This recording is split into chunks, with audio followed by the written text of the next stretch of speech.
Hello, my friend. Today I will tell you another long-forgotten legend. Close your eyes and let the magic transport you to Middle-earth. Our journey begins. The wind swept over the northern lands like the sigh of a long-forgotten king. It whispered through the broken towers of Fornost, carrying with it the scent of frost and the faint echo of battle cries, buried deep in time. Long had the city lain silent, once proud capital of Arnor, now a husk of stone and memory. Yet on certain nights, when the moon climbed high over the Etten moors, a strange light flickered among the ruins, cold, blue, and sorrowful. Men of the north, those few rangers who still guarded the wilds, began to speak of it in hushed voices. They said a ghost walked there, tall, armored, and bearing the sigil of the white tree upon his breast. His eyes glowed like pale fire, and though no living man dared draw too near, they could hear his voice murmuring into the dark, "The air, only the air may enter." The rumor spread until it reached the ears of the king himself in the high halls of Minas Tirith. Under banners of white and silver, Aragorn Elisar, son of Arathorn, sat upon the throne of Gondor.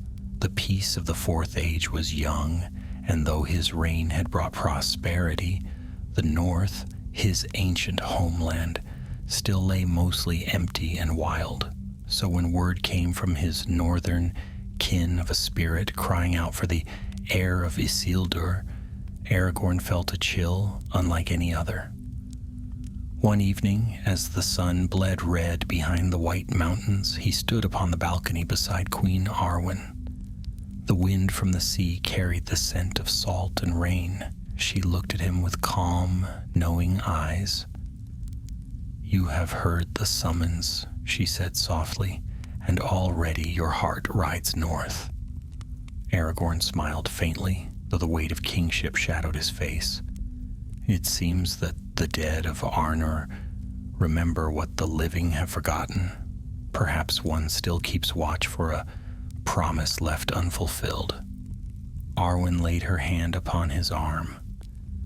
"Then you must go, for if a ghost of Isildur's time yet lingers, it will wait for you alone." By dawn, preparations were made. Aragorn chose only a handful of companions. Halbarad's nephew, Dir-Hael, strong and quiet like his forebears. Eldarion, his young son, still learning the ways of kingship. And two of his most trusted rangers, Hergun and Larion, brothers by oath and by blood. Together they would ride the ancient Greenway north, through lands few men now trod. They left Minas Tirith beneath the first light of morning. Behind them, the city shone white and gold. Ahead lay miles of wild country. Hills, rivers, and shadowed forests where the world seemed older. For days they rode through fair Ithilien and beyond the weathered ruins of Tharbad, where the bridge over the Grey Flood lay broken still. The wind grew colder with each league, and clouds gathered low across the sky. At night they camped by dwindling fires. The rangers spoke little, for a strange unease clung to the journey. Sometimes they would hear distant sounds, like the clatter of unseen hooves, or voices carried faintly upon the wind. Once, in the dark before dawn, Eldarion thought he saw a pale figure standing among the trees, watching, but when he blinked, it was gone. After many days, they came at last to the rolling hills of Eriador, where grass grew long among old stones, and the road became faint beneath moss and thyme. There, upon a rise, stood the ruins of Fornost, the dead city of old. Its gates lay broken, its walls scattered, but the air was heavy with memory. As they dismounted, Dir-Hael knelt and pressed a hand to the ground. "This place remembers blood," he murmured. "Many fell here, kings and captains of Arnor, in the last battle with Angmar." Aragorn's gaze swept the horizon. "Aye, I remember the tales. Here, Eärnur of Gondor fought beside Arvedui's men. Here the Witch King was driven out, though not destroyed." He drew in a slow breath. "And now, something remains." They entered the ruins as the light waned. The wind keened through empty halls, stirring the dust like ghosts rising from sleep. Broken shields still clung to the walls. Ivy crept over statues worn faceless by age. The silence pressed upon them like a weight. Then, faintly, from deep within the city's heart, came the sound of steel upon stone, a rhythmic ringing as though a sword were being forged or tested. They followed the sound down into the lower vaults, where ancient halls stretched beneath Fornost's bones. The air grew cold and damp. Their torches cast long shadows that flickered like living things upon the walls. Then, at the end of a narrow passage, they saw him. A tall figure stood before a sealed doorway of black stone. His armor gleamed with a ghostly sheen, and a banner lay at his feet. A white tree embroidered with silver thread, untouched by time. His face was pale as moonlight, his eyes burning with cold fire. In his hand he held a great sword, its edge faintly glowing with blue flame. When he spoke, his voice echoed like wind in a tomb. "Long have I waited. Long have I kept watch for the blood of Isildur. Who comes before me?" Aragorn stepped forward, his torchlight trembling in the still air. "I am he whom you seek. Aragorn, son of Arathorn, heir of Isildur, king of Gondor and Arnor." The ghost raised his blade in salute, then lowered it slowly. "At last," he whispered, "the line endures. I am Anardil, captain of the North. I have kept my vigil until the heir should come, for there is a weapon that must be passed, and a curse that must be ended." The torches flickered, and the air grew colder still.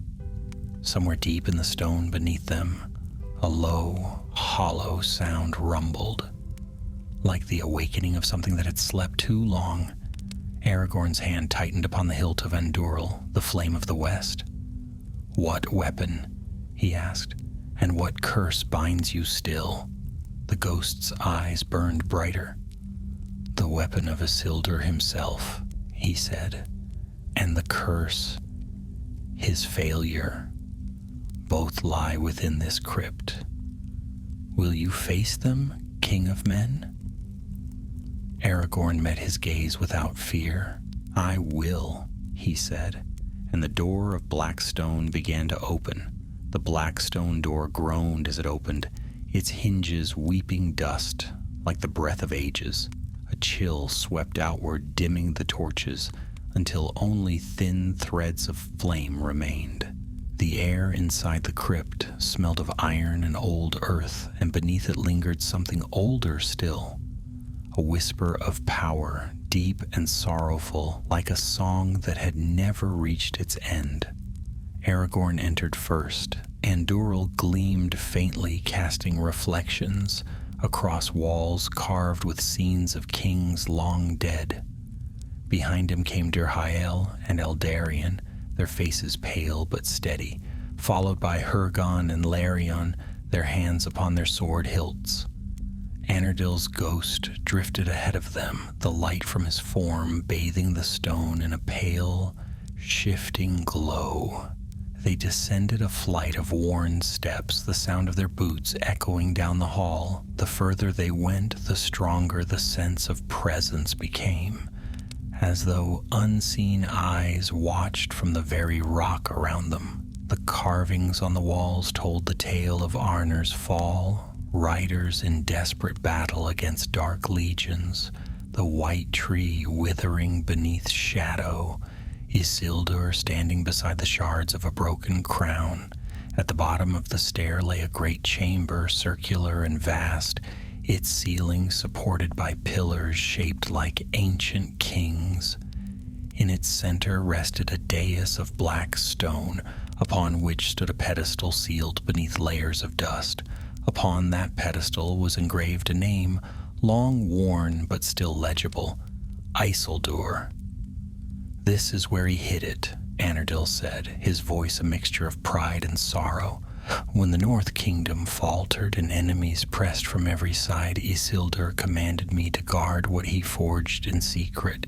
He said that one day his line would return, and that this weapon would be theirs to bear." Aragorn knelt before the pedestal and brushed away the dust with his gloved hand. The stone was cold beneath his touch, but faint warmth stirred deep within it like an ember waiting for breath. "What weapon lies here?" he asked. "Surely not another sword, for the shards of Narsil were long ago reforged." Anardil's eyes flared. "Not a sword, though it bears a blade spirit. It is the flame of the North, Norindil, forged of fire and light, meant to burn against the coming darkness. Yet Isildur perished before its making was complete, and so I remain bound to his vow." Aragorn felt the weight of those words. To die in battle was an ending, but to wait centuries, chained to duty unfulfilled, that was torment. "Then let the vow be ended tonight," he said. "If I am truly his heir, I shall finish what was begun." The ghost bowed his head, and his voice softened. "So it must be. Yet beware, my king. The fire that sleeps within this chamber was wrought of both light and sorrow. Only one of Isildur's blood may wake it, and only if his heart is unshadowed. Should doubt or pride take hold, the flame will turn against him." With that warning, Anardil raised his spectral hand. The stone floor began to tremble. The pedestal cracked open along hidden lines, and a glow like molten gold spilled forth. Within lay an object wrapped in faded cloth. Aragorn reached out, his hand steady though his heart thundered. When he unwrapped the cloth, he beheld the weapon. It was neither sword nor spear, but a staff of white steel crowned by a narrow crystal that pulsed faintly like a living heart. Symbols of the kings of old ran along its shaft, glimmering softly in the dim light. Even unawakened, it seemed alive. "Narindil," whispered Dirhael, "the flame of the North." Aragorn lifted the weapon. It felt light, yet the air around him shivered as though touched by storm. For a moment silence held the hall. Then the shadows stirred. From every corner of the chamber came whispers, cold, dry, and growing louder. The temperature dropped, and frost began to creep along the walls. Anardil's face darkened. "They come," he said grimly. "The wraiths of the fallen, those who sought to claim the flame for themselves. I could not hold them forever." Shapes began to emerge from the dark, half-formed figures wrapped in rags and shadow, their eyes gleaming with hungry malice. Barrow wights, twisted remnants of warriors slain when Arnor fell. Their voices rose in a single hiss. "Heir of Isildur, give us the fire." Aragorn planted the staff before him, its tip striking stone with a ringing note. "You shall not have it," he said, his voice like iron. "By the name of Elendil and the faithful, I command you, depart." The wights recoiled, but the darkness thickened, swirling like a storm. Andúril flared white, its light cutting through the gloom. Dirhael and the brothers drew their blades, standing firm beside their king. The clash was swift and terrible. Spectral hands clawed at them, chilling their blood. Blades passed through vapor and shadow, yet the touch of steel still burned the dead. Eldarion, though young, fought bravely. A wight seized his arm and cold pain shot through him, but Aragorn turned, driving Andúril through the creature's chest. The ghost shrieked and burst apart like smoke. Still they came, wave after wave, until the air itself seemed alive with shrieking. Then Anardil raised his hand, his ghostly form blazing brighter than any flame. King of men, raise the staff, call the fire by its name. Aragorn gripped Norindil tightly, his voice rang clear through the tumult. By the hand of Isildur, by the flame that was never quenched, awake! The crystal flared. A surge of golden fire erupted from its tip, spilling across the chamber in a tide of brilliance. The wights screamed as the light consumed them, their shadows ripped apart like tattered cloth. The frost melted, the air warmed, and the dark retreated until only silence remained. Aragorn lowered the staff, his breath coming hard. The weapon's glow dimmed to a steady, living flame. Anardil's ghost knelt before him, his face at peace for the first time. "The vow is fulfilled," he said softly. "At last the line of Isildur has come full circle. The flame is yours, my king. Use it well, for though the shadow sleeps, it never truly dies." Aragorn inclined his head. "You have served beyond death, Anadil. Go now to your rest." The spirit smiled faintly. "My watch is ended." His form shimmered like mist in sunlight and slowly faded, leaving behind only the faint echo of a sigh. For a long while none spoke. The chamber felt larger now, filled not with fear, but with quiet reverence. Aragorn gazed down at Narendil, feeling its warmth pulse in rhythm with his heart. It was not a weapon of war alone.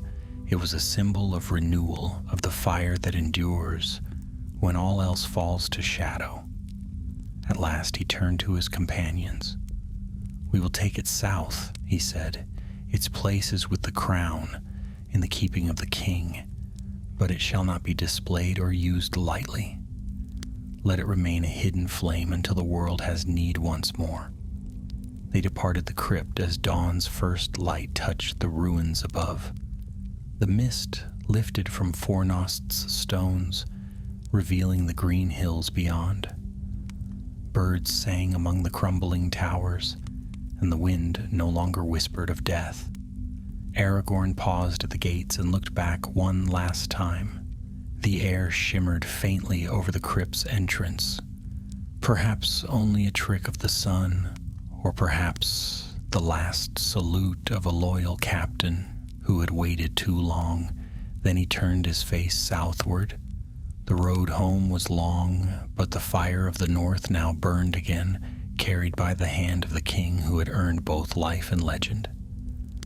And deep within the stone halls of Fornost, the silence was no longer empty. It was peaceful, like a song that had at last found its final note. The road south wound long and quiet beneath a sky of pale blue.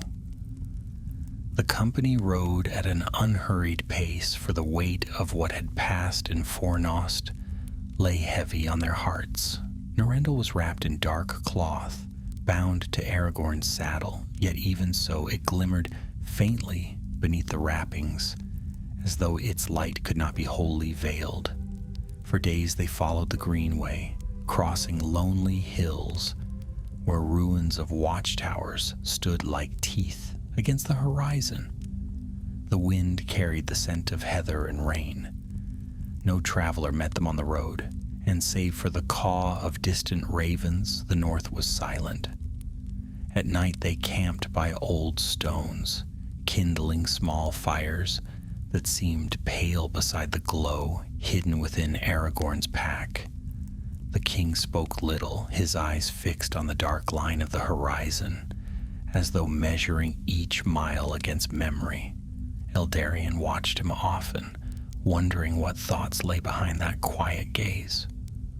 On the 5th night, as the moon rose round and silver, Aragorn sat apart from the others upon a low rise. He had unwrapped Norindil, letting its light flicker in the cool air. The flame within the crystal burned steady, golden at the heart, white at the edge. It gave no heat, yet its glow felt alive. Arwen's words returned to him. If a ghost of Isildur's time yet lingers, it will wait for you, alone. She had been right, yet as he gazed into the flame, Aragorn felt that the tale was not ended. Anardil's last words lingered in his mind. The shadow sleeps, but it never truly dies.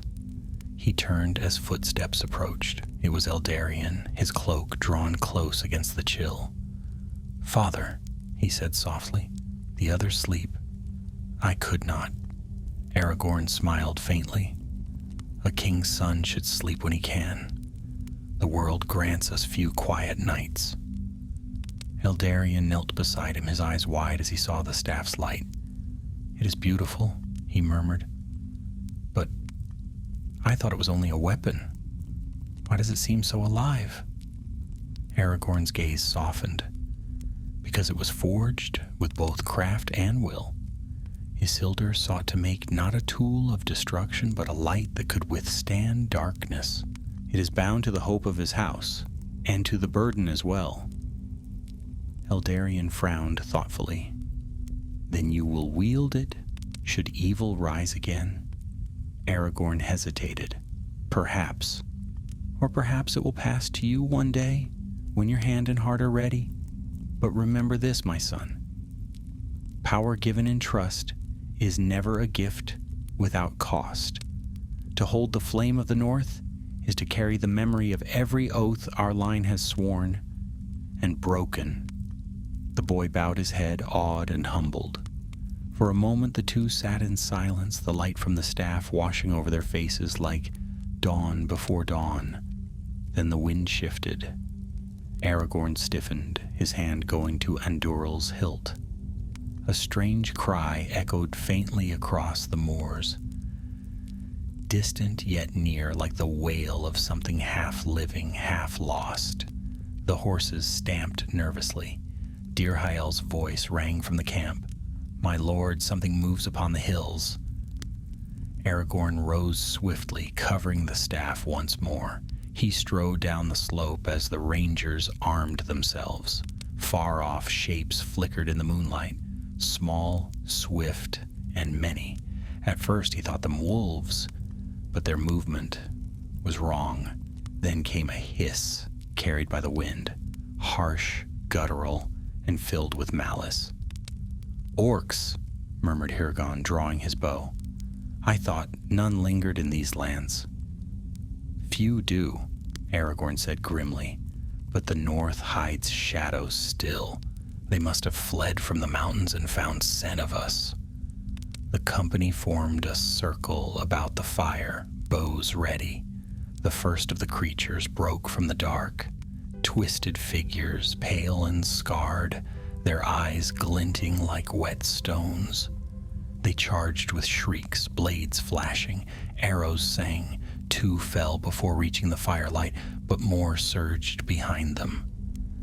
Steel met steel, and the night rang with a clash of battle. Eldarion fought beside Dirhael, his training quick and sure, though fear shone in his eyes. Aragorn fought like one who had walked the long roads of war before. Andúral flared, cutting through armor and shadow alike, yet for each foe struck down, more came.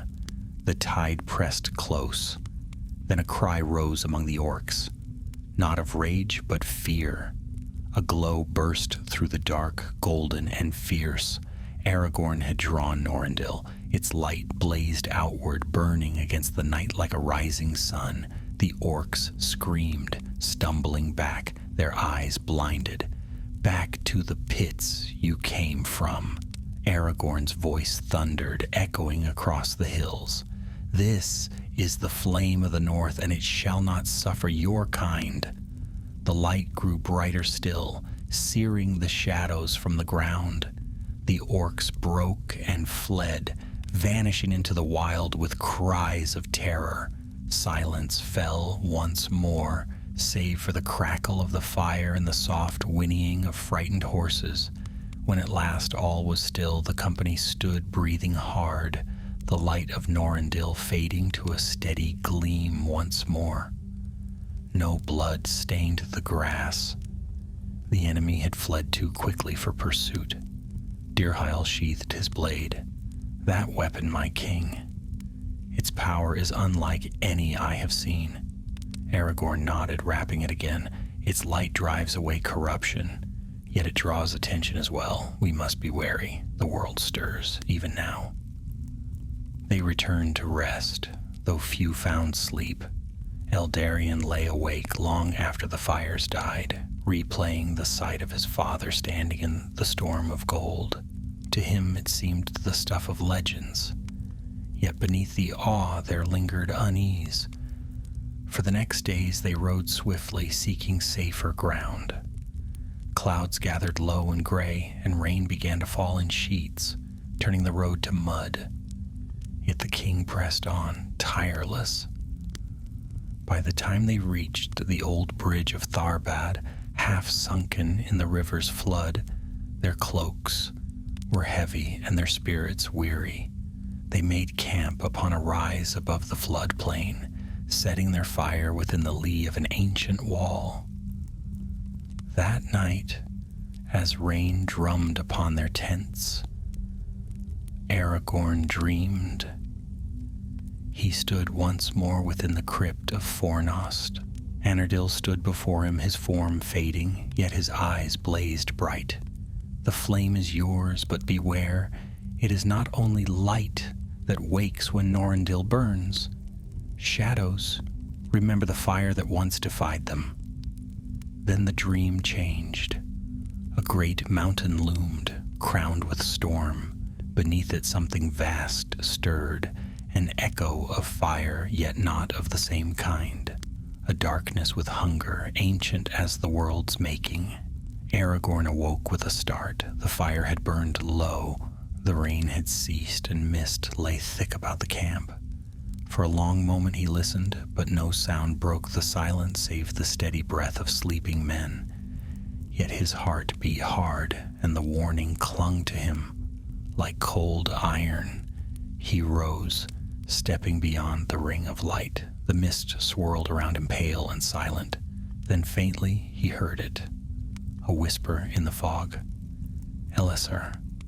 The voice was soft, distant, and old, not hostile but sorrowful, as though calling from the far edge of time.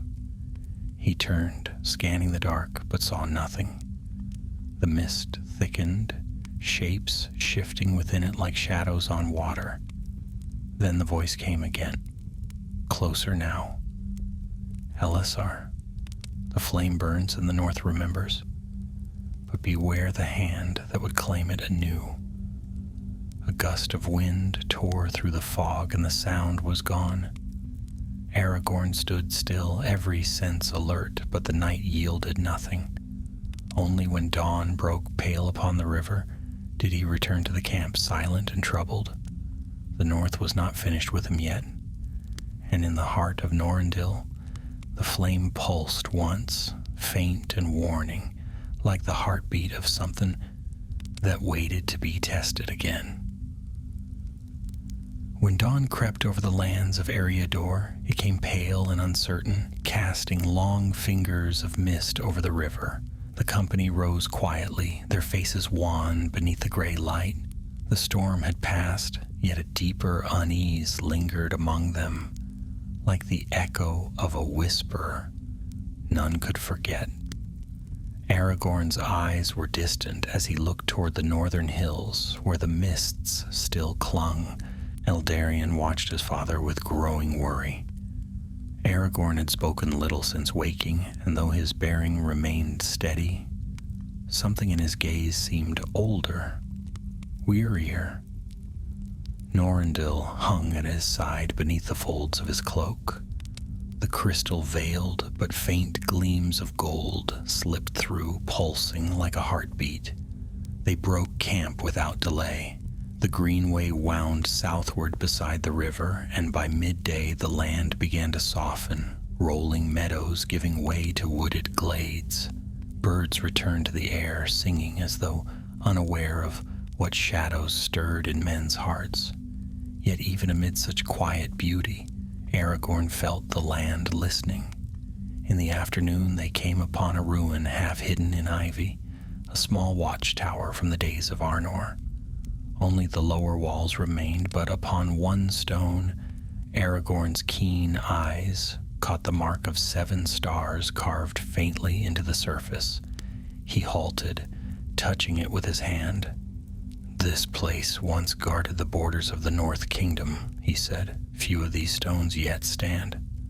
Diriel dismounted beside him. "The work of your forefathers endures, my lord, though the years have worn it thin." Aragorn's lips curved in a faint smile.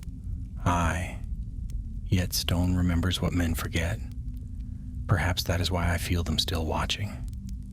He lingered there for a while, silent. The others waited, respecting the weight that lay between him and the past. Then Aragorn turned to them. "We shall rest here for a time. There is water nearby, and the ground is firm. Tonight we gather our strength, for the road ahead may grow darker." As evening fell, they kindled a small fire within the shelter of the ruin. The sky cleared, revealing a host of stars, cold and bright above the hills. The men spoke softly, sharing bread and dried meat, their laughter subdued but welcome. For a brief moment, the world seemed at peace. Yet as the others drifted to sleep, Aragorn sat wakeful once more, the staff across his knees.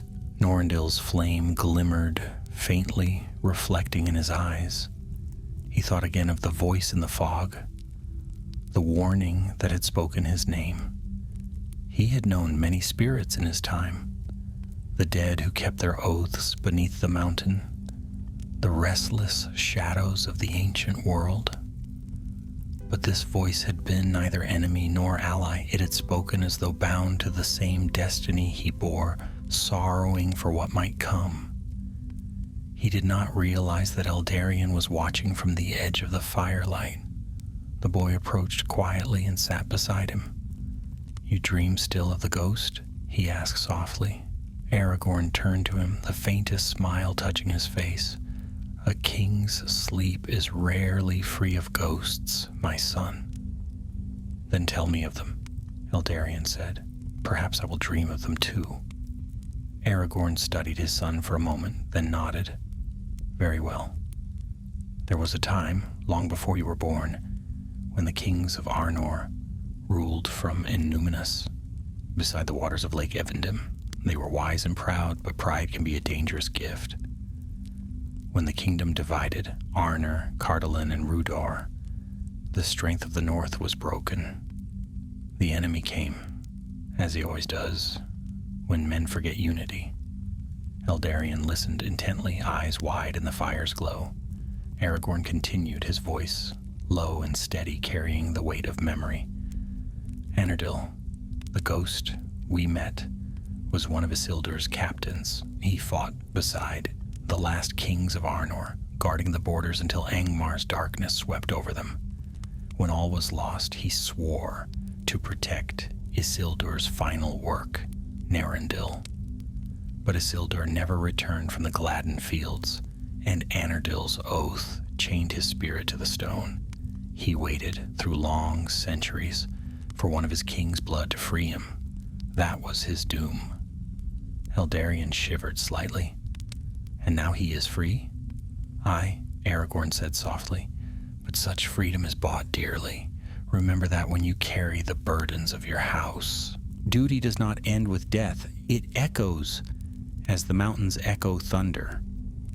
The boy nodded, and for a while they sat in silence. The fire crackled, and a night bird called in the dark. Then faintly, from the woods beyond the ruin came a sound, a low rhythmic beating as of hooves on earth. Aragorn rose swiftly, Deerhale stirred, hand to his blade, and the others followed suit. The firelight flickered as the sound drew nearer. From the shadows of the trees emerged a rider clad in a long gray cloak. His horse was weary but strong, and a white star gleamed upon his shoulder clasp. When he saw Aragorn, he dismounted and bowed low. "Hail, King Elessar, I bring word from the north." Aragorn stepped forward. "Rise, friend, speak your message." The man's face was pale with travel and fear. "From the Dunedain of the Weather Hills, my lord. A shadow stirs again in the ruins of Angmar. Strange fires burn in the dark places, and voices speak in the ancient tongue. Our scouts vanished near Carn Dum. We found no bodies, only ash."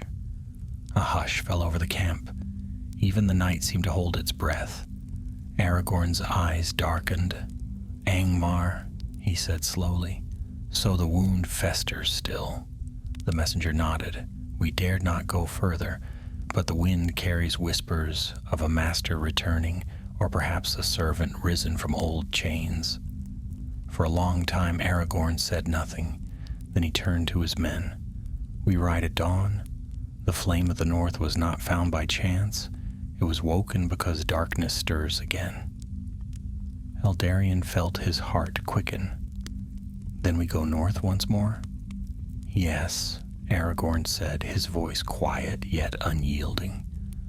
"To the place where the Witch King ruled and fell. To Angmar." The fire guttered as a sudden gust swept through the ruin. Sparks danced upward, vanishing into the night. The stars above seemed colder now, as though the world itself had drawn a long, uneasy breath. The messenger took his leave, resting only for a short while before riding ahead to warn the rangers scattered along the frontier. Aragorn and his companions prepared their mounts and supplies, though sleep came to none. When morning broke, they set forth once more, the wind biting and sharp. The road bent northward, leading into the wild lands that few men dared tread. Behind them, the sun rose pale over the hills. Before them, the mountains of Angmar loomed, their peaks lost in storm. As they rode, Aragorn felt the pulse of Narendil against his side, faint but insistent, as though the flame within sensed the darkness waiting beyond the horizon. The light of the Fourth Age had not yet dimmed, but already the long shadow of the past was stretching forth again. The king of Gondor and Arnor looked toward the north and whispered to himself, "So it begins anew. May the fire hold."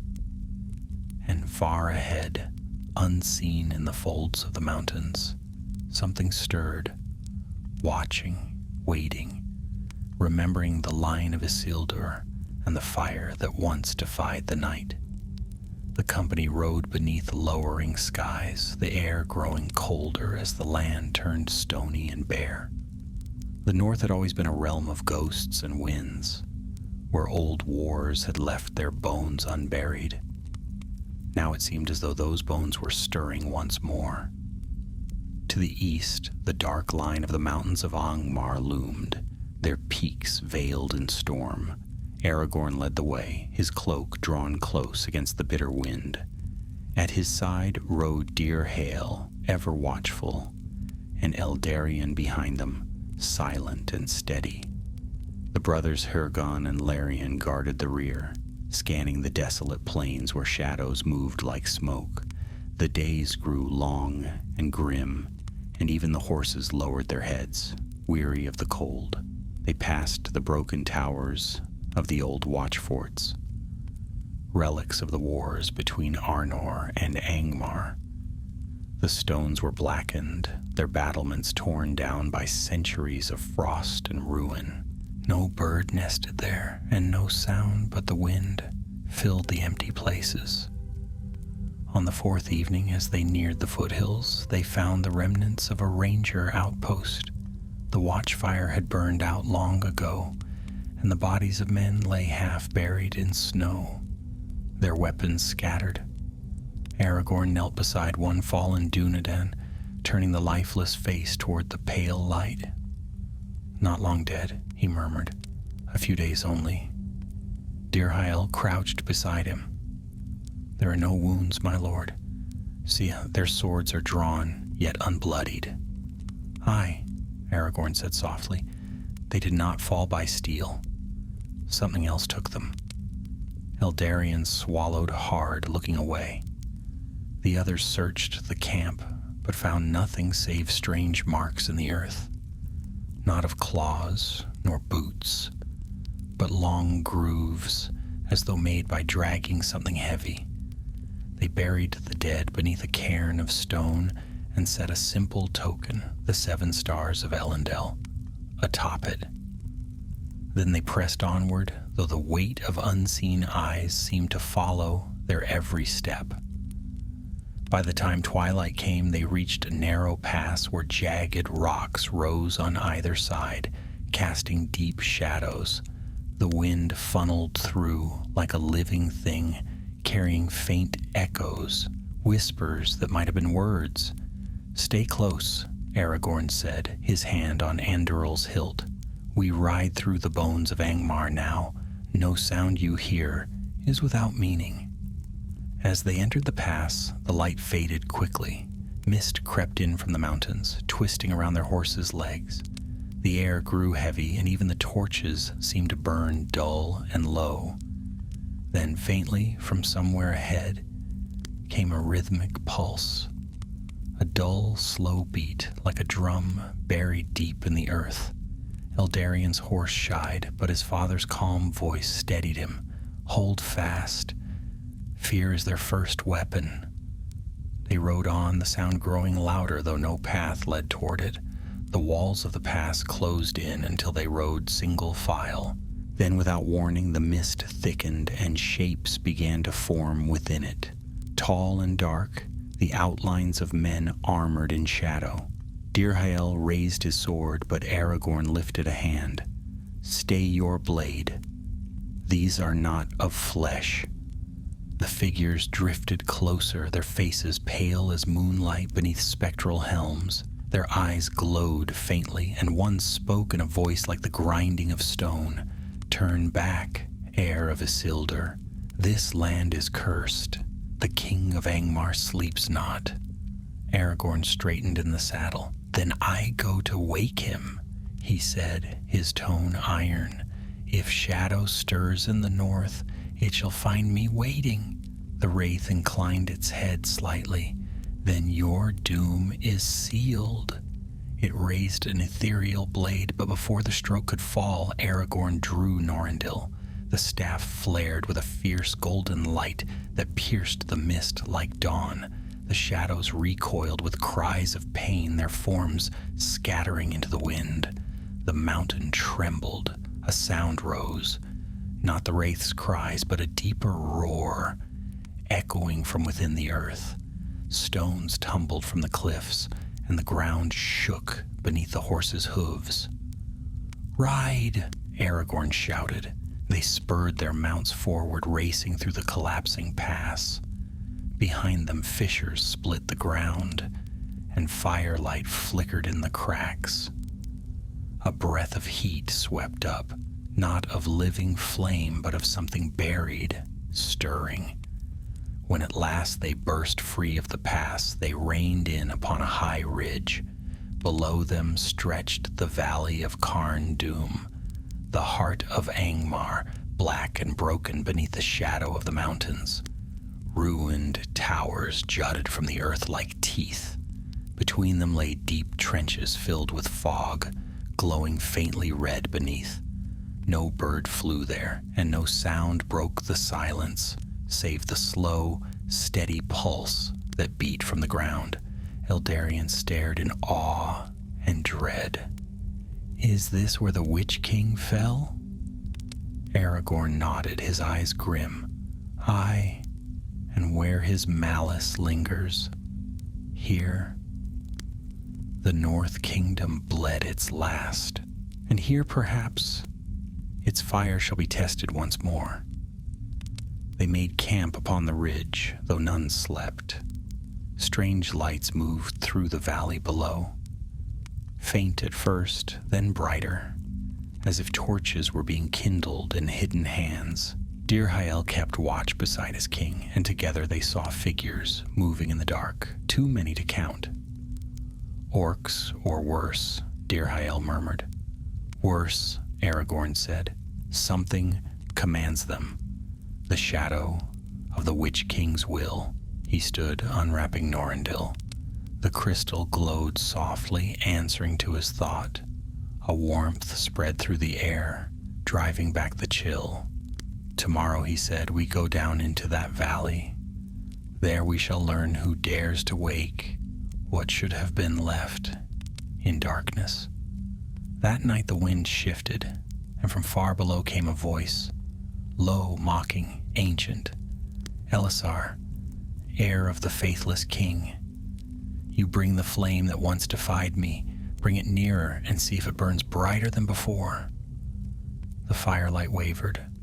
The horses stamped and neighed, their eyes rolling. Even the hardened rangers felt the weight of that voice pressing upon them like cold iron. Aragorn rose slowly, his face hard and calm. You have slept too long, Shade of Angmar, he said into the wind. Your kingdom is dust, your master fallen. The heirs of Elendil still walk beneath the sun. A long silence followed. Then came a whisper, faint but venomous. Then let us see if the sun endures the storm. The wind died.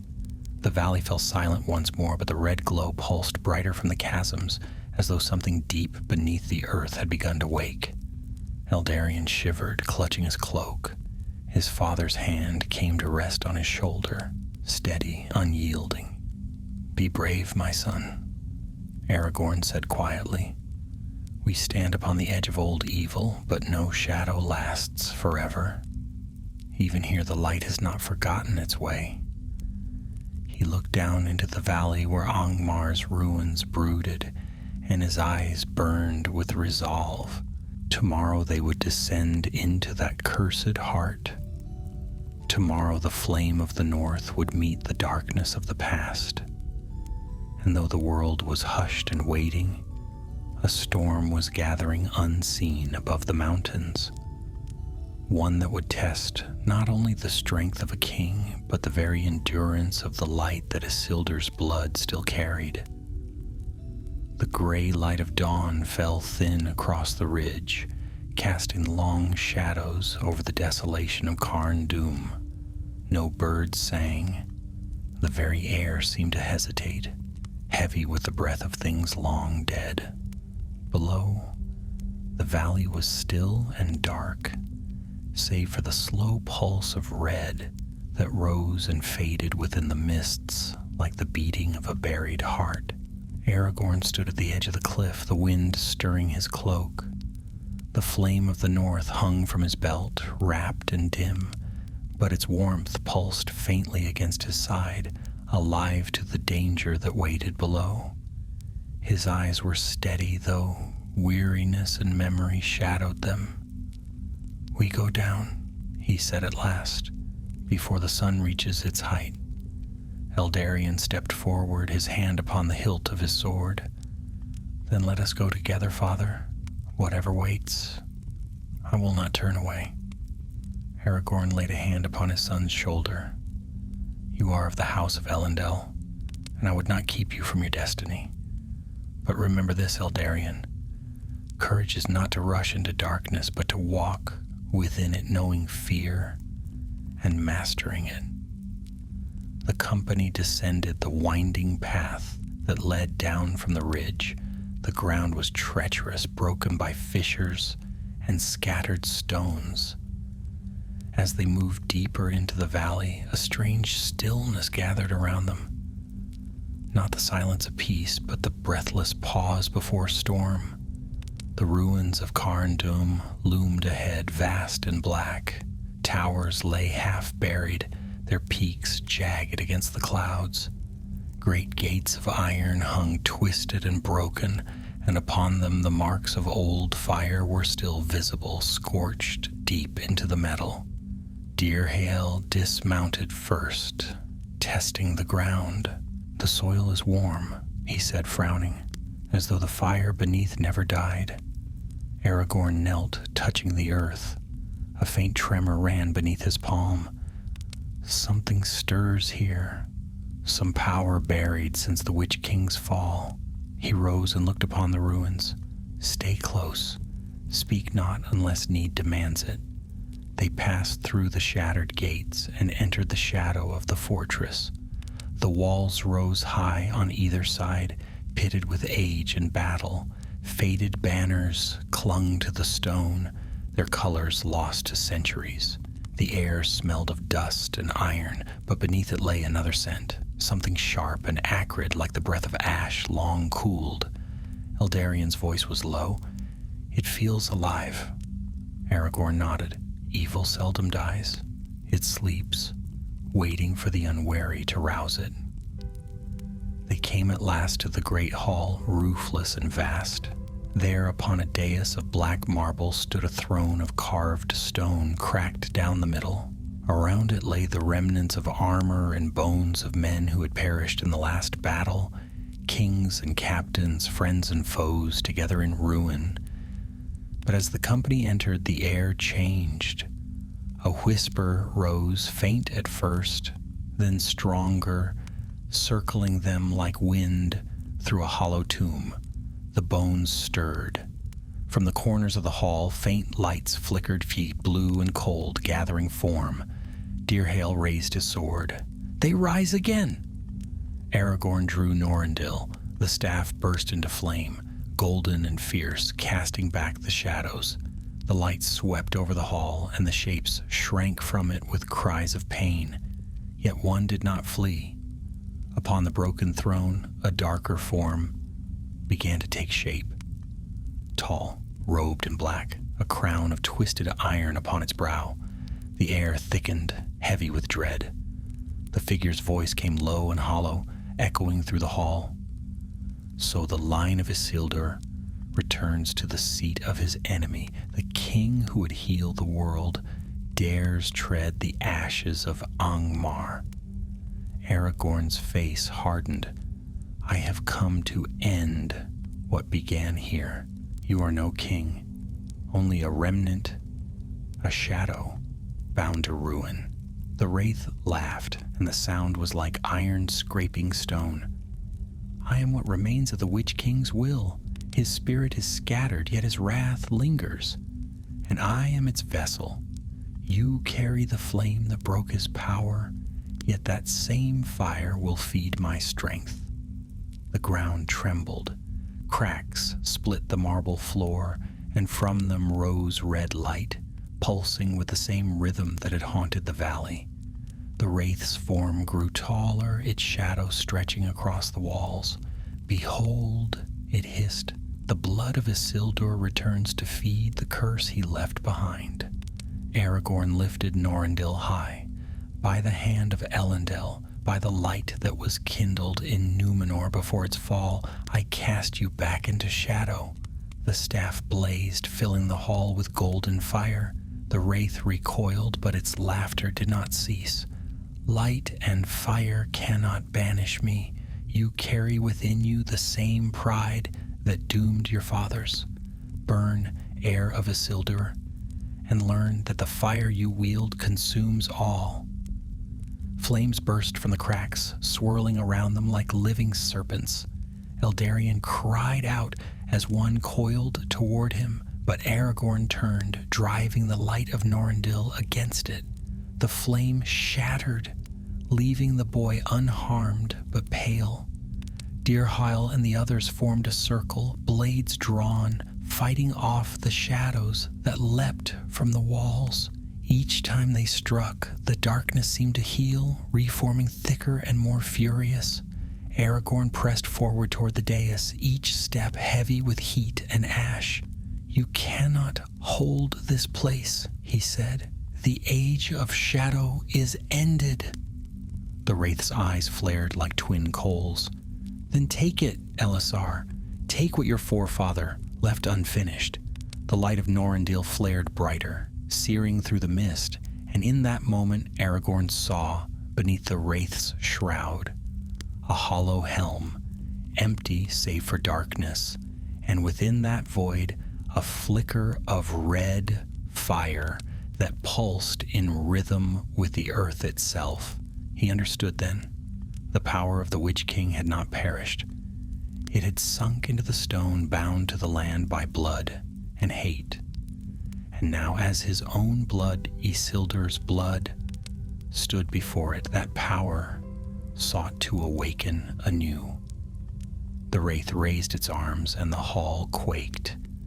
You cannot destroy what is bound to you, it thundered. Your line's curse is mine. As long as the heirs of Isildur walk the earth, Angmar shall endure. For a moment, Aragorn faltered.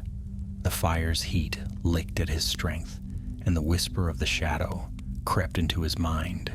He saw visions of kingdoms burning, of his people turning to ash beneath a sky of flame. The same pride that once drove Isildur to claim the ring whispered now in his blood. But then came another memory, Arwen's voice, soft as the wind in Imladris. Your strength is not in power, but in mercy. He raised the staff once more, his voice ringing clear. Then I shall not destroy you with flame. I release you. The wraith hesitated. Release? Isildur's curse bound you to vengeance, Aragorn said. Let his heir break that chain. He struck the staff to the ground. The light that burst forth was not of fire this time, but pure and white, like sunlight, breaking through storm. The red glow vanished, and the shadows screamed as they were torn away, fading into the depths of the earth. When the light dimmed, the hall was silent. The wraith was gone. Only a faint trace of ash marked the dais where it had stood. Eldarion ran to his father's side. Father, it is ended. Aragorn nodded slowly, breathing hard. For now, the curse is broken, but the memory remains. Evil cannot be unmade, only diminished. They left Carn Dûm as the first light of morning pierced the clouds. The valley seemed quieter, the pulse of red gone from its depths. Yet far to the north, a single shadow lingered on the horizon, faint, waiting, patient. Aragorn did not look back.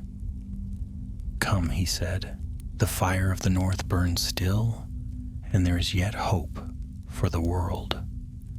And as they rode from that forsaken valley, the wind rose behind them, carrying with it the last whisper of the Witch King's laughter, not in triumph, but in defeat, fading into the long silence of the northern hills. The sun had not yet climbed beyond the mountains when the company left the ruins of Carn Dûm behind them. The wind that swept from the north was sharp and bitter, as though the land itself exhaled its long memory of sorrow. The fire of Norandil burned low beneath its wrappings, but now and then a faint gleam would escape, a pulse of gold that flickered against the gray dawn. They rode in silence. None spoke of what had happened in the Hall of Angmar, for there were no words to frame such things. The shadow was broken, yes, but Aragorn knew well that the remnants of great evil seldom fade swiftly. Darkness lingers in the cracks of the world like smoke after fire. By midday they reached the hills beyond the valley, where the grass grew thin and frost clung to the stones. Here they halted to rest the horses. Eldarion sat beside his father upon a low rise, his eyes distant. You said it was ended, he said quietly, yet you do not look at peace. Aragorn turned his gaze toward the north. The sky was pale and wide, yet far away a faint smear of shadow still clung to the peaks of Angmar. Peace does not come quickly, my son, he said. The wound is healed, but the scar remains. Such things take long to fade from the world, and longer still from the hearts of men. Eldarion nodded, though his young face was troubled. Then is it true what the wraith said, that our blood binds us to their curse? Aragorn looked at him long before he spoke. Our blood binds us to duty, not to doom. The failings of our forefathers lie behind us, but their strength lives on. We are heirs, not of their pride, but of their hope. Remember that always. The boy's eyes met his father's, and something in that gaze, the quiet certainty, the weight of 1,000 years, steadied his heart. They broke camp and rode south through the long afternoon. The land softened as they went, the stones giving way to wind-swept grass. Yet even as the mountains fell behind, the sense of being watched did not. Twice Dirhael thought he saw movement upon the ridges, dark shapes keeping pace at a distance, but when he looked again, there was nothing. At last, as dusk drew near, they reached a glen beside a narrow stream. The air was cold, but the water ran clear, and Aragorn deemed it a safe place to rest. They built a small fire, and the flickering light cast the company's faces into quiet relief, tired men but not broken. Hurgon was the first to speak, his voice low. If the wraith is gone, what remains to haunt us still? I have seen no enemy since we left the valley. Aragorn fed another branch into the flames. Evil is not so easily seen when it changes its form. The spirit of Angmar was shattered, but what power once gave it life may yet wander, seeking another vessel. The shadow is cunning. It does not die. It waits. At these words, the wind rose, rustling through the trees, and the horses stamped uneasily. Eldarion drew closer to the fire. It was then that Dirhael, who had gone to fetch water, returned swiftly, his face pale. "My lord," he whispered, "there is someone in the woods. I heard singing." "Not orcs?" asked Larian, reaching for his sword. Dirhael shook his head. No orc would sing so. It was a voice of sorrow, fair yet cold. Aragorn's eyes narrowed. "Then keep your blades sheathed. If it is who I think it may be, steel will do us no good." He rose and stepped beyond the ring of firelight, motioning for Eldarion to stay. The forest was thick, the trees old and tall. Silver mist wove among their trunks. Then, faint and clear, came the sound of a voice, singing in a tongue older than men. The melody wound through the night like smoke, heavy with grief and memory. Aragorn followed the sound until he came to a small clearing lit by starlight. There, standing upon a low stone, was a figure cloaked in gray. Her hair, long and pale as frost, shimmered faintly. When she lifted her head, her eyes shone with the distant light of forgotten ages. "Hail, King Elisar," she said. Her voice was neither warm nor cold, but carried the stillness of deep waters. "You walk again?" Where the shadow was strong, Aragorn bowed slightly. "Lady of the North, I know not your name, but I have seen your kindred once before, in the fading of the Third Age. You are one of the Eldar who linger still." The lady inclined her head. "Few remain, and fewer still walk these lands. I am Firiel of Mithlond, once of Círdan's house. I come not for war, but to bear warning." "Speak then," said Aragorn, "for warning is a coin I do not ignore." "The darkness you fought beneath Carndome is not the end," Firiel said. "That power was but a shadow of an older will. Something older than the Witch King stirred in the deep places of the world. Woken by your fire, you have banished its servant, but the master stirs in dreams." Aragorn's eyes darkened. "You speak of Sauron's remnant?" Firiel shook her head. not Sauron, older still. The flame you bear, Norendil, is bound to the ancient fire of the world, to the secret forge that birthed all lesser lights.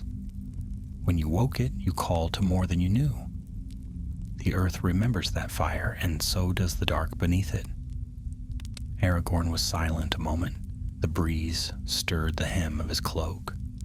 Then tell me, lady, what must I do?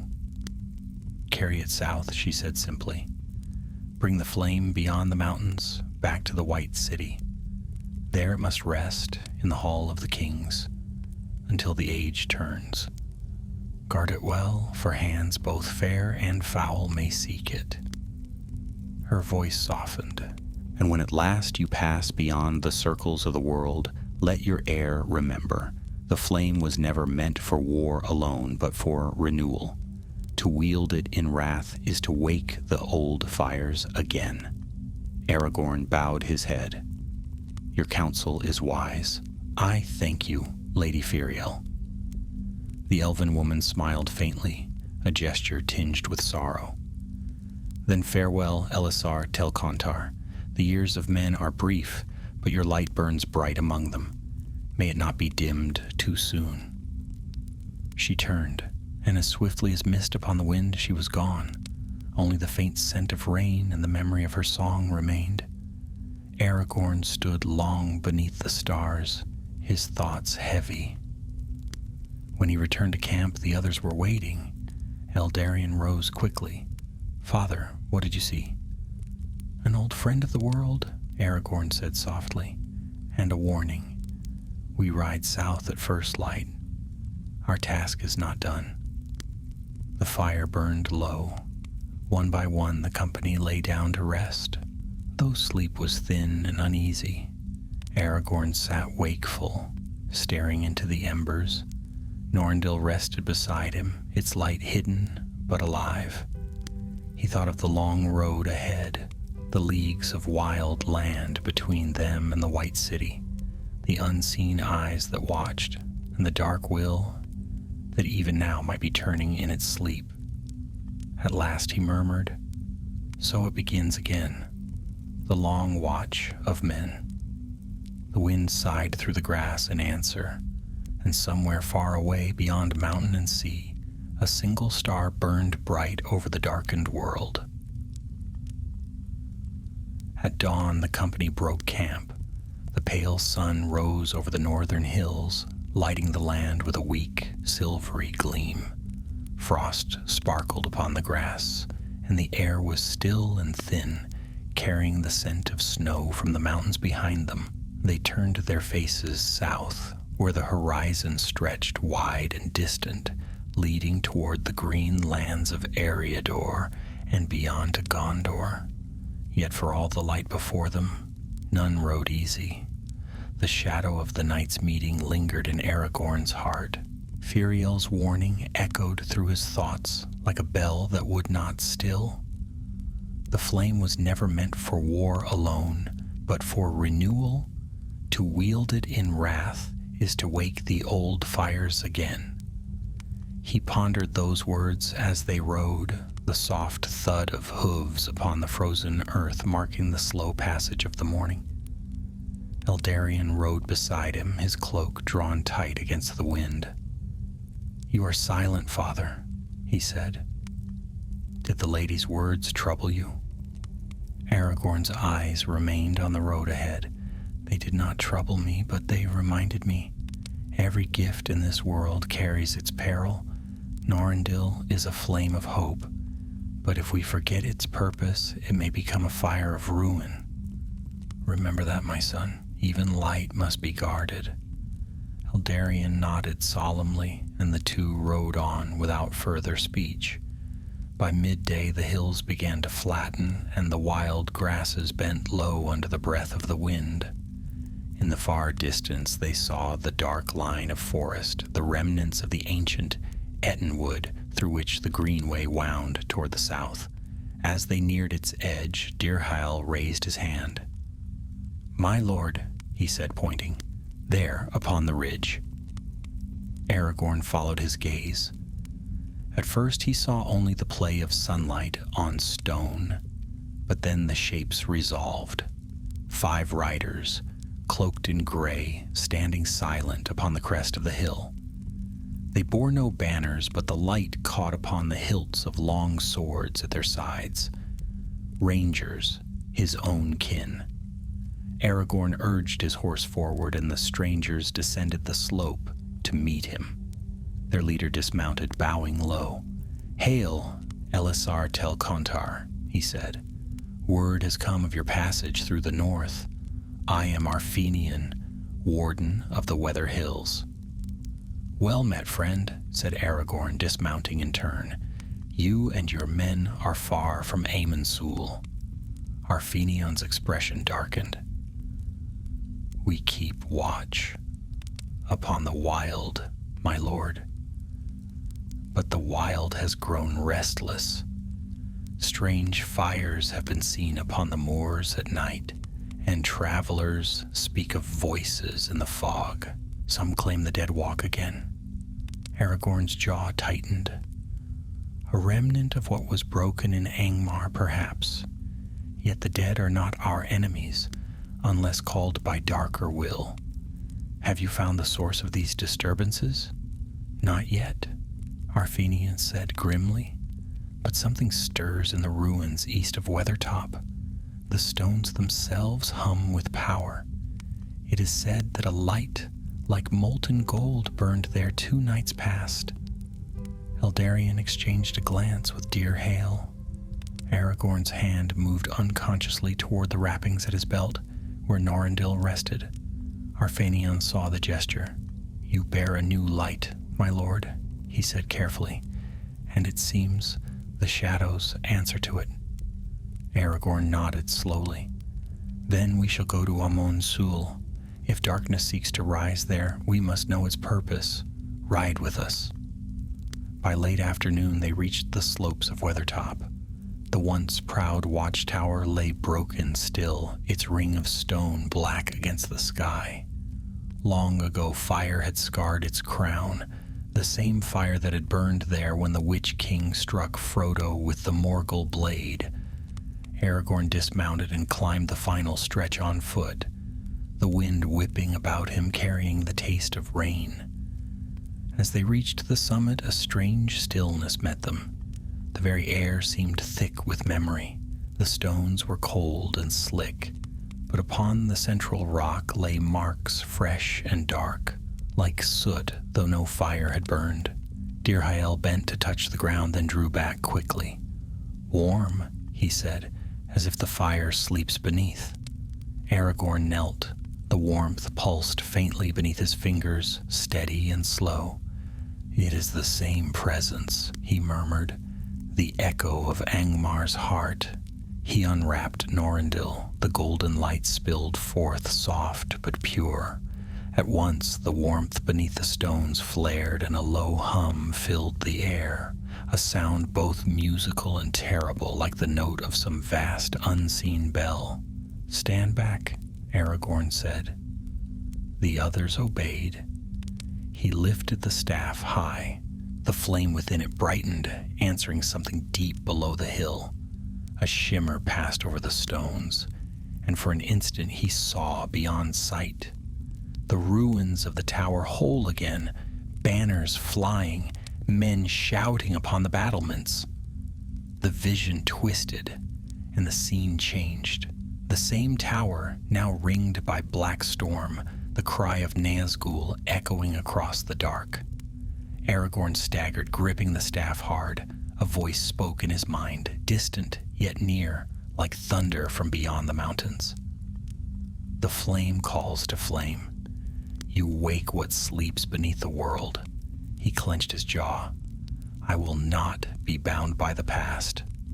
All light is born of a fire," the voice said, softer now, almost sorrowful. "And all fire devours.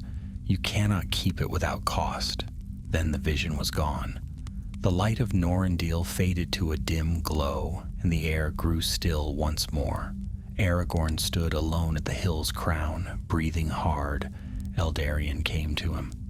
"Father, I saw the tower as it was, Aragorn said slowly, and as it fell, the flame touches memory itself. There is power here, old as the mountains, and it answers to the fire I bear. Arthenian's brow furrowed. Then what shall we do, my lord? Aragorn wrapped the staff again, sealing its light. We leave this place. The north is no longer safe for such power. We return to Gondor as the lady counseled. The flame of the north must rest where shadow cannot reach it. They descended the hill in silence. Behind them, the stones of Weathertop glimmered faintly, as if catching the last light of sunset. Yet no sun touched them. When the company looked back from the foot of the ridge, the hill was dark again, but a single spark lingered atop its crown, small and golden. That night, they camped in the hollow of the Weather Hills.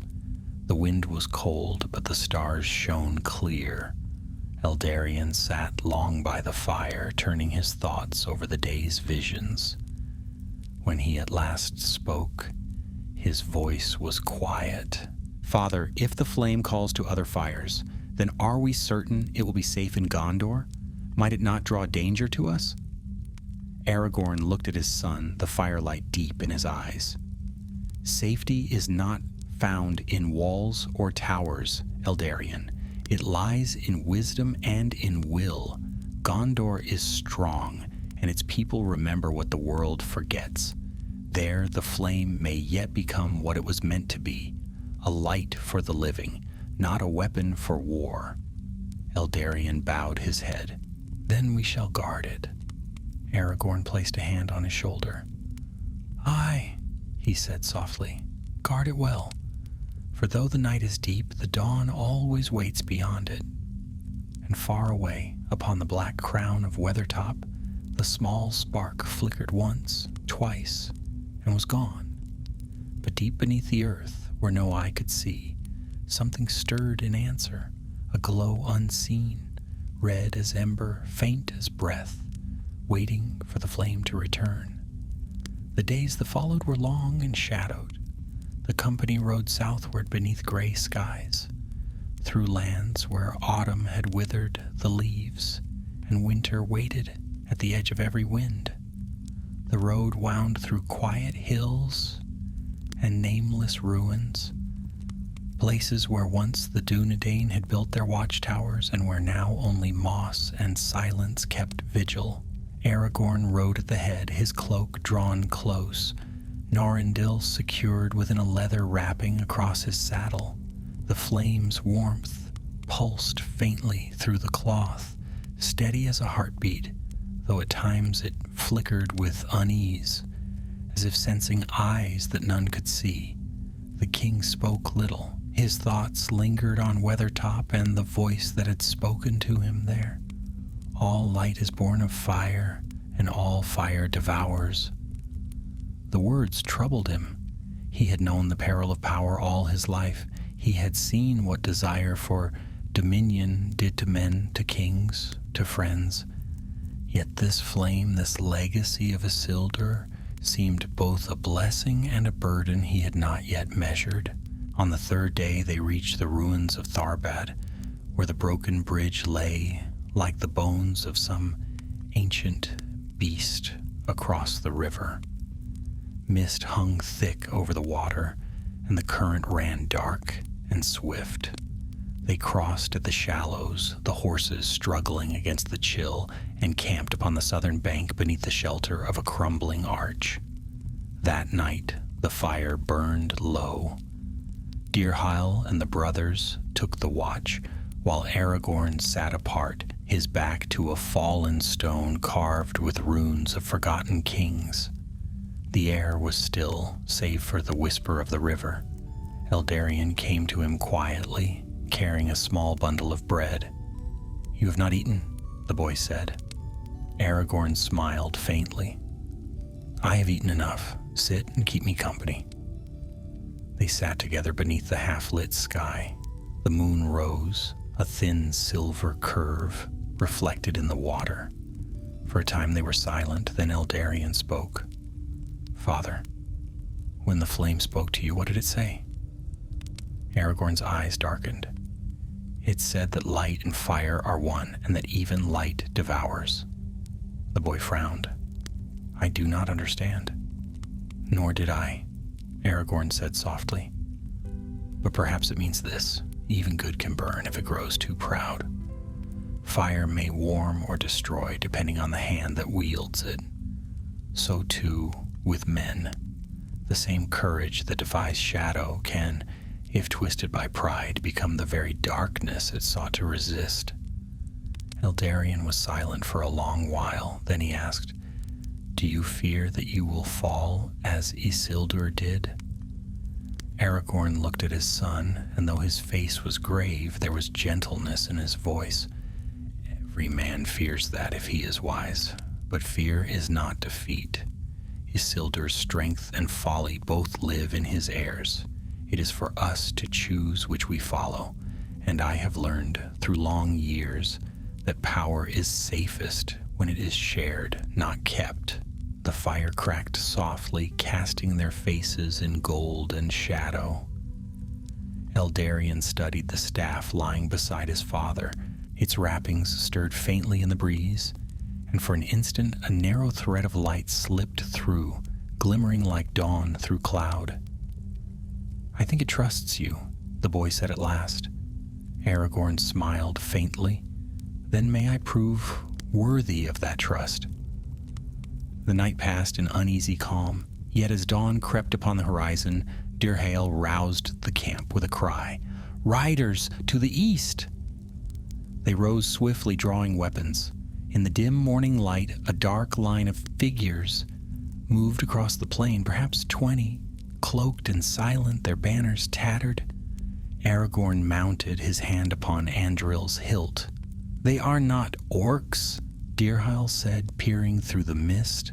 Their horses are too fine. No, Aragorn said, these are men. The strangers halted 100 paces away. Their leader dismounted and approached slowly, hands empty but guarded. He was tall, his hair long and black as ink, his armor marked with the faded sigil of a crown, broken in two. Hail, King Elisar, he said, his voice low and cold. We are the faithful of the North. Long have we waited for the return of the true heir, and now you bear the sign foretold, the flame of Isildur, reborn. Aragorn studied him warily. If you are of the Dunedain, why come armed into my camp without herald or banner? The man's eyes gleamed strangely. Because we serve not Gondor, nor the white tree that withers in the south. We serve the blood itself, the line unbroken. The fire you bear is our birthright, and it must be wielded as it was meant, not hidden in halls, but raised to rule all lands of men. At that, the rangers behind Aragorn drew their swords. Dirhael stepped forward, anger flashing in his gaze. You speak treason. The stranger's smile was thin. Treason? No, faith. Did not Isildur claim the ring for himself to rule and to heal the world? His purpose was undone by weakness. You, Elisar, have his strength again. And with the flame of the North, you could finish what he began. Aragorn's voice was quiet but hard as stone. You mistake the purpose of both Isildur and this flame. Power given to one man alone becomes tyranny, not healing. Be gone from my sight before you find neither mercy nor patience left in me. The man's expression darkened. Then you are not the heir we awaited. The fire will find another hand. He turned sharply, mounting his horse. The riders wheeled as one and vanished into the mist, leaving only the sound of hooves fading across the plain. Eldarion's voice trembled with anger. Who were they? Aragorn stared after the retreating shadows. Men twisted by legend, they are what remains of those who once served the northern kings, now turned by hunger for lost glory. They see in this flame not hope, but power, and power they shall never have. Dirhael stepped beside him. Shall we pursue them, my lord? No, said Aragorn. They will not strike now, but they will follow us. The fire draws more than spirits. It draws the hearts of men. We ride south at once. The quicker we reach the White City, the safer this light will be. They broke camp before the sun had cleared the hills. The wind grew stronger, driving the mist before it, and by noon the land opened into wide plains. Yet the shadow of pursuit lingered behind them. That night they camped beneath the open stars. The men took turns at watch, and all was still save for the low whisper of the fire. Aragorn sat alone once more, gazing toward the north. Somewhere beyond the dark horizon, he thought he saw faint movement, shapes following too distant to count. He touched the wrappings of Norindil, and the faint warmth met his hand, steady and living. Not yet, he murmured, not yet shall the fire fall into darkness again. And as the night deepened, the flame within the staff pulsed once, gold and calm, as though it too kept vigil against the long road still to come. The next morning dawned red, a blood-colored light spilling across the plains. The company rose early and moved swiftly, for they could feel the shadow of pursuit behind them. Though the plain stretched empty to the eye, the silence was uneasy. Now and again a distant sound carried on the wind, the faint echo of hooves, the whisper of metal on stone. Aragorn said little, but his gaze was ever on the horizon. The encounter at Tharbad had awakened something old and dangerous in the north. Men who still dreamed of crowns long buried, who mistook fire for authority and faith for power. He had known such hearts before. He had seen them break. As they rode, clouds gathered, heavy and dark, and by noon a cold rain fell, soaking cloaks and horses alike. The company pressed on, the ground turning to mud beneath their feet. They followed the line of the greenway until it curved toward Bree. Though Aragorn avoided the town itself, choosing instead the old ranger path that wound south through the Chetwood. The trees offered shelter from the rain, and for a time the company rode in quiet. But as the light faded, Eldarion drew close to his father. They follow us still, he said. I have seen them at dusk, riders upon the ridges. How long will we flee, father?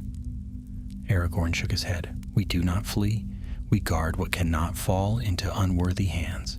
If these men seek the fire, they will find not fear, but justice. That night, they made camp beneath the shelter of the trees. The rain ceased, and the stars showed faintly through the branches. The rangers kept close watch, and though no sound disturbed the dark, all could feel the weight of eyes unseen. Aragorn sat by the fire, his hand resting on Norindil's wrappings. The warmth pulsed faintly beneath his palm. Alive, aware. When the others had fallen into uneasy rest, he unwrapped it, and the golden flame bloomed softly into the night, casting long shadows across the roots and trunks.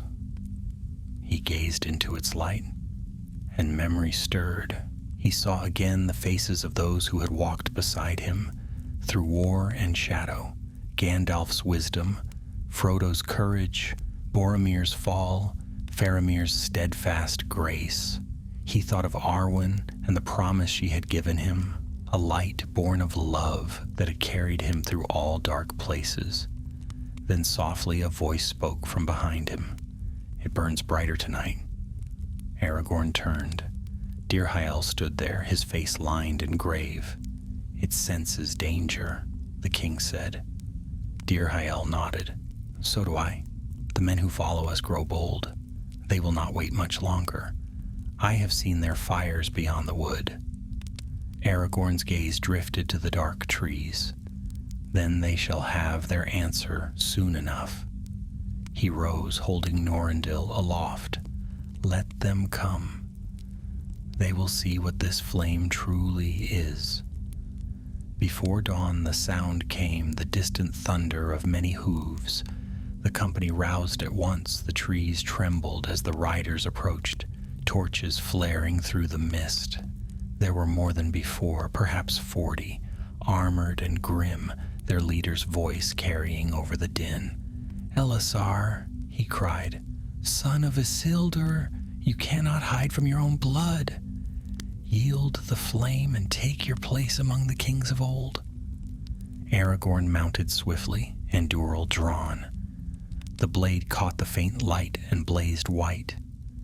"You speak of kingship," he called back, "but you know nothing of it. A king serves, he does not rule for his own sake. The fire you seek is not yours. It was never meant for conquest." A cruel laugh answered him. "Then die with your weakness," the riders charged.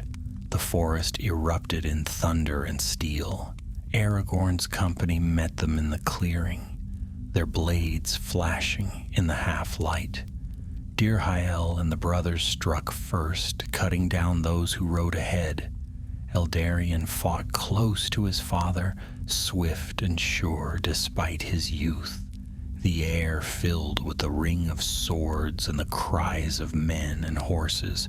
Aragorn moved like a shadow of war, Andúril blazing, his voice calm and steady.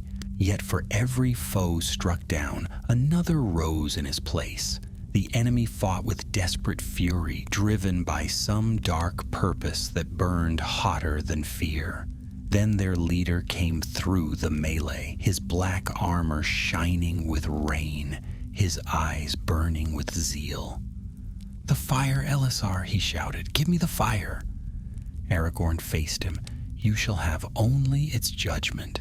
He raised Norandil, and the staff burst into golden flame. The light filled the clearing like the rising of the sun, blinding all who stood against it. The trees themselves seemed to shiver as the radiance spread, driving back the shadow.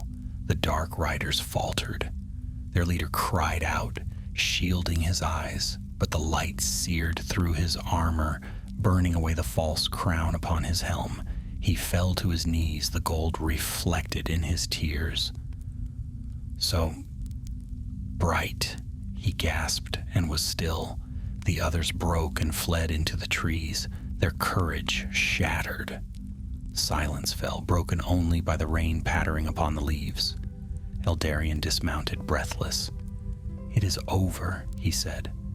Aragorn lowered the staff. The flame dimmed, its light soft again, but it pulsed faster, uneasy, restless. "No," he said quietly, "it is not over. This was but the hand of what hunts us." He knelt beside the fallen leader. The man's face was young, his features noble, almost Dunedain. Around his neck hung a pendant, an ancient seal bearing the sigil of Arnor. Aragorn's expression darkened. "He was one of ours," he murmured, "a son of the north, led astray by dreams of glory." Dirhael approached, grim-faced. "What shall we do with the dead?" "Bury them," said Aragorn. "Even the misguided deserve rest. Their folly was not of their own making. They buried the bodies beneath the roots of the forest and covered them with stones. When all was done, the company stood silent. The rain had stopped, and the first light of dawn glimmered pale through the trees. Aragorn looked southward, where the faint line of the horizon met the mist. "We go on," he said. "The fire grows restless. Whatever stirs beneath the world feels its awakening and will not rest until it is claimed or quenched." Eldarion met his father's gaze. "And if it cannot be either?" Aragorn placed a hand on his shoulder. "Then we will bear it until the end of all things, as our forefathers bore their burdens before us." They broke camp once more and rode through the morning light. The trees thinned, and soon the wide plains of Enedwaith stretched before them, green and gold beneath the lifting sky. For the first time in many days the air smelled of rain-washed earth and promise, yet behind them, in the northern woods, the burial mounds were not still. Beneath one of the stones, faintly and unseen, a spark flickered, red, not gold. It glowed once, then again, and a whisper passed through the leaves, too soft for mortal ears. The shadow had not died, it had only changed its shape, and now it followed not as an army, but as a hunger that could wait for years, even for generations. But for now, the king rode south, beneath the rising sun, the flame of the north at his side, its golden fire steady once more, a light against the long dark that yet waited beyond the world's edge. The land of Enedwaith lay broad and open before them, a country of winds and rivers where the ruins of forgotten kingdoms slept beneath the grass. The air grew warmer as they rode, and spring seemed to stir faintly within the earth. Yet no peace came to the hearts of Aragorn and his company, for the shadow of what had been followed them, still, unseen but not unfelt. Days passed, marked by quiet miles and watchful eyes. The men who had trailed them in the north were gone, yet Aragorn sensed that their defeat had not ended the peril. The flame he carried pulsed often beneath its wrappings, its light veiled but uneasy. Each night it throbbed as though in warning, and each dawn it glimmered faintly gold, like a sunrise trying to break through storm.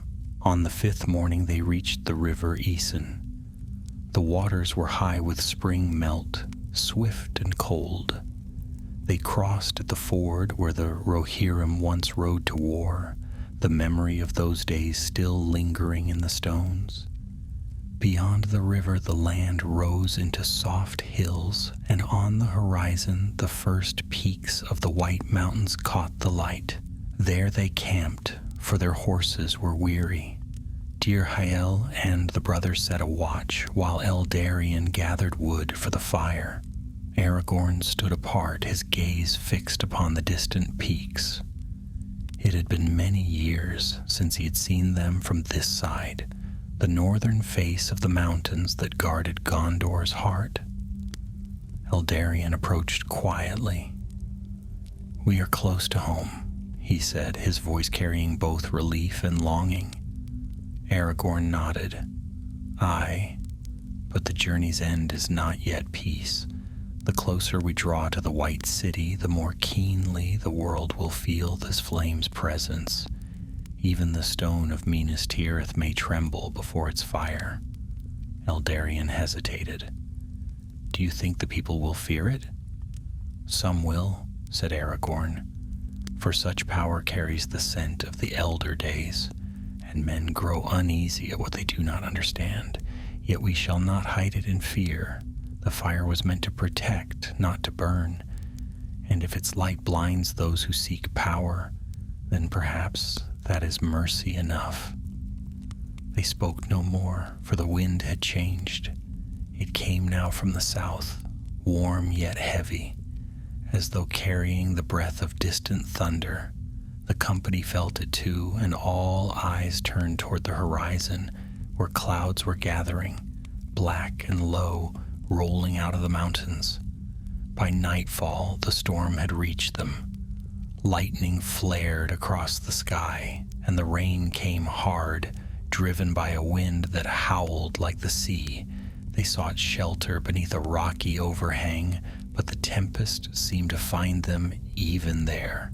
Thunder rolled endlessly, and through it, a deeper sound began to rise, a murmur that was not the wind. Eldarion started. "Father, do you hear it?" Aragorn rose swiftly, unwrapping Norindil. The flame within leapt high, golden and fierce, and the murmur grew louder, taking form, a voice vast and distant, rolling like fire beneath the world. bearer of the flame, you wake the heart of the earth. Long have I slept beneath your father's feet. What will you kindle with this fire, life or ruin? The words echoed not through air, but through stone. The ground trembled, sparks danced upon the surface of the flame, as though answering the voice. Aragorn lifted the staff high, rain streaming down his face. I am Aragorn, son of Arathorn, Elisar Telcontar, king of Gondor and Arnor, he said, his voice cutting through the storm. This flame was given for the healing of the world. I will not let it burn in wrath. The thunder deepened. You speak of healing, yet you wake what was sealed. The fire that forged the world cannot be bound to your will. It will test you, king of men, and all who come after. Lightning struck the ground before them, splitting stone. The horses reared, and Eldarion shielded his eyes from the glare. But Aragorn stood unflinching, the golden light of Narendil meeting the white fire of the storm. Then let it test me, he said. Let the fire know that the hearts of men are not yet spent. We have endured darkness before, and we shall endure again. For a heartbeat, silence. Then the wind shifted. The clouds tore open, and a pillar of light descended, not blinding but bright as dawn. It touched the staff, and the flame within flared pure and white. The thunder ceased. The rain lessened to a whisper. The voice spoke once more, softer now, fading into the sigh of the storm. Then keep it well, Elisar, for though the shadow sleeps, it will seek this light when the ages turn. Guard it, and guard the hearts of those who will bear it after you. The light faded.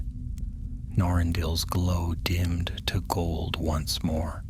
Steady and calm, the storm broke apart, and the night became clear. The company stood in silence for a long while, awe still upon them. Then Dirhael spoke softly. Was it the Valar who spoke? Aragorn shook his head slowly. No, not the Valar. The voice was older than the world's shaping, one of the fires that kindled Arda itself, the same that gave birth to light and to shadow alike. Eldarion looked up at his father, wonder in his eyes. And it spoke to you? To us, said Aragorn quietly. For it is we who must bear the burden of the world's renewal. The days of magic have not ended. They have only changed their form. When morning came, the storm was gone, and the sky blazed clean and blue. They rode south with new strength, the mountains growing nearer. By evening they reached the fields of Kalanarton, where the green plains stretched wide before the white mountains. To the east, far away, the towers of Minas Tirith gleamed like silver in the setting sun. At the sight, the hearts of all were lifted. Dirhael raised a cry, and the others joined him, their voices carrying across the wind. Aragorn said nothing, but a light kindled in his eyes brighter than the fire he bore. As night fell, they crossed the great Pelennor. The guards of the city, seeing the royal banner, opened the gates, and word ran swiftly through the streets. The king has returned from the north. Bells rang and torches flared along the walls. Within the citadel, Queen Arwen stood waiting. When Aragorn entered weary yet unbowed, she came to him, her gaze full of love and quiet knowing. You have walked through shadow once more, she said softly, and yet you bring the light with you. Aragorn placed Norendil before her. The crystal burned bright for a moment, then gentled to a warm glow as if bowing before her presence. The flame of the north is returned, he said. It is not a weapon, but a trust, a promise that even in the darkest places, light endures. Arwen laid her hand upon his. then its purpose is fulfilled. Let it rest now until the world has need once more. And so it was done. In the deep vaults of the citadel, beneath the white tree, Norindil was set upon a pedestal of stone. Its flame never dimmed, though none touched it again. Years passed, and the world changed. Kingdoms rose and fell, and the memory of shadow faded into legend. Yet deep within the heart of Minas Tirith, the flame of the North burned on, steady, patient, and eternal. And though Aragorn passed beyond the circles of the world, his line endured. From father to son, the tale was told that once a ghost had waited in the ruins of the North, and a king had come to claim the fire of his forefathers. And even now, when the winds of the North blow cold across the White Mountains, the people say they can see, faint and far, a glimmer of gold upon the hills, like a lantern carried by unseen hands, guarding the world until the darkness dares to rise again.